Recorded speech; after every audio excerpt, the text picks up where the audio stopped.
Good morning दोस्तों, आप देख रहे हैं यूट्यूब चैनल मैथ पाठशाला।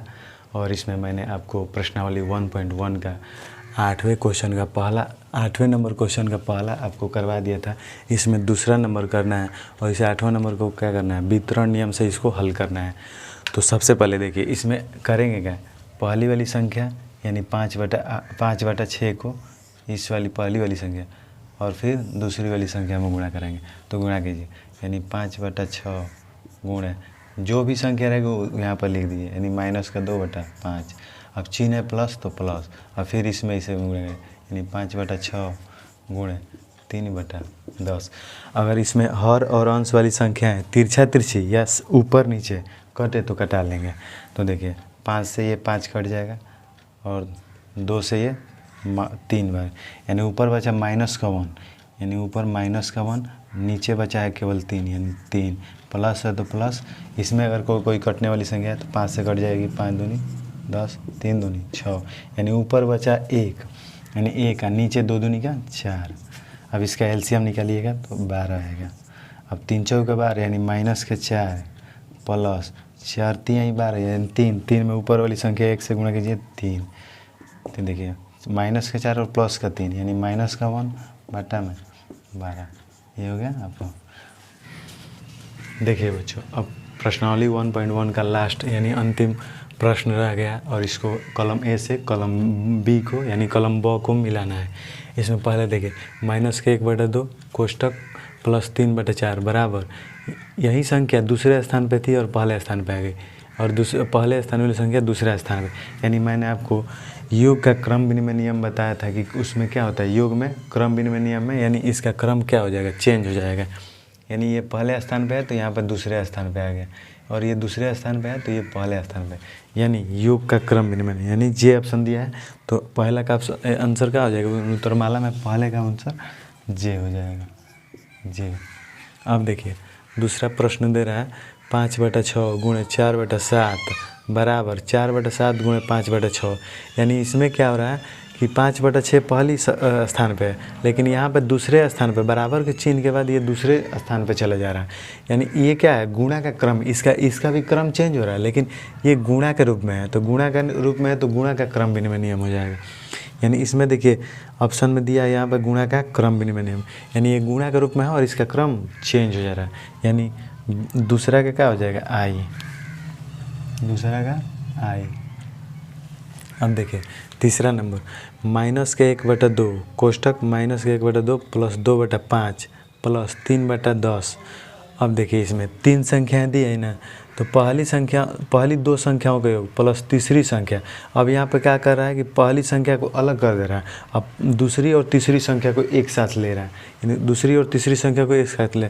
तो आपको साहचर्य नियम में हमने बताया था कि पहली 2 संख्याओं का योग तीसरी संख्या का योग बराबर पहली संख्या और दूसरी और तीसरी संख्याओं का योग उस तरफ भी क्या होता है, बराबर। तो इसमें देखिए कौन सा हो जाएगा, इसमें आपको बताया था योग साहचर्य नियम, यानी ये ऑप्शन दे रहा है कितना, एच ऑप्शन दे रहा है ना, योग का साहचर्य नियम, यानी क्या है ये, योग का साहचर्य नियम, यानी ये हो जाएगा, यानी तीसरा का एच हो जाएगा। अब देखिए चौथा नंबर 1/4 प्लस 3/8, अगर इसको जोड़िएगा तो 5/8 आ जाएगा। यानी समवर्ग नियम में बताया गया था कि जब 2 संख्याएं या 2 परिमेय संख्याएं दी रहती है और उसको जोड़ने पर एक पूर्ण परिमेय संख्या आ जाए तो उसे समवर्ग नियम कहते हैं। तो ये चौथा नंबर का आंसर क्या हो जाएगा, समवर्ग, यानी एफ नंबर, एफ हो जाएगा। अब देखिए 5वां नंबर कोष्टक छोटा कोष्टक 5 गुणे 1/2 कोष्टक बंद गुणे 3/4 बराबर, अब 5 गुणे छोटा कोष्टक 1/2 गुणे 3/4। यानी ये देखिए गुणात्मक साहचर्य नियम में दिया गया था कि पहली 2 संख्याओं का गुणे तीसरी संख्या बराबर, लिख सकते हैं पहली संख्या का गुणा और दूसरी और तीसरी संख्याओं के गुणनफल के बराबर होता है। यानी ये क्या है, गुणात्मक का साहचर्य नियम। इसमें देखिए गुणात्मक साहचर्य नियम है, यानी सी ऑप्शन, यानी 5वां क्या हो जाएगा, सी ऑप्शन, गुणा का साहचर्य नियम, यानी 5वां का सी। अब देखिए 6वां नंबर दे रहा है माइनस का 5/4 प्लस 0, यानी किसी भी संख्याओं में जीरो जोड़ने पर वही संख्या आ जाती है। तो आपको मैंने बताया था कि योग तत्समक में क्या होता है, किसी भी संख्या में अगर शून्य जोड़िएगा तो संख्या पुनः प्राप्त हो जाएगी। यानी ये क्या है, योग तत्समक का नियम का पालन कर रहा है। यानी इसका हो जाएगा ऑप्शन नंबर ए। अब देखिए अगला प्रश्न -8/3 गुण 1 बराबर -8/3। यानी आपको गुणात्मक तत्समक में बताया था मैंने कि किसी भी परिमेय संख्या या पूर्णांक में अगर 1 से गुणा कीजिएगा तो वही संख्या प्राप्त हो जाएगी गुणात्मक तत्समक में। यानी इसका ऑप्शन नंबर बी हो जाएगा। अब देखिए दे रहा है 8वां नंबर क्वेश्चन, 5/2 गुण कोष्टक छोटा कोष्टक 1/3 + 2/5 बराबर, ये संख्या अलग अलग हो जा रही है यानी वितरण हो जा रहा है। तो मैंने आपको वितरण नियम बताया गया था कि पहली संख्या को दूसरी और तीसरी संख्याओं के योग में अगर गुणा कीजिएगा तो ये अलग अलग माने वितरित हो जाएगी। यानी ये वितरण नियम का नियम है। तो वितरण नियम यहाँ पर तो देख लीजिए, वितरण में ई ऑप्शन दिया है, यानी 8वां का ऑप्शन नंबर ई हो जाएगा। अब देखिए 9 नंबर, 5/3 गुण 3/5। अगर दो संख्याएं, अरे कोई संख्या मान लीजिए 5/3 है, इसका गुणात्मक प्रतिलोम क्या होगा, गुणात्मक प्रतिलोम यानी अंश का हर और हर का अंश हो जाएगा और इसको गुणा कीजिएगा तो क्या आ जाएगा 1। यानी गुणात्मक प्रतिलोम में आपको मैंने बताया था कि कोई भी संख्या अगर उसके गुणात्मक प्रतिलोम से अगर गुणा कीजिएगा तो वह पुनः एक प्राप्त हो जाती है।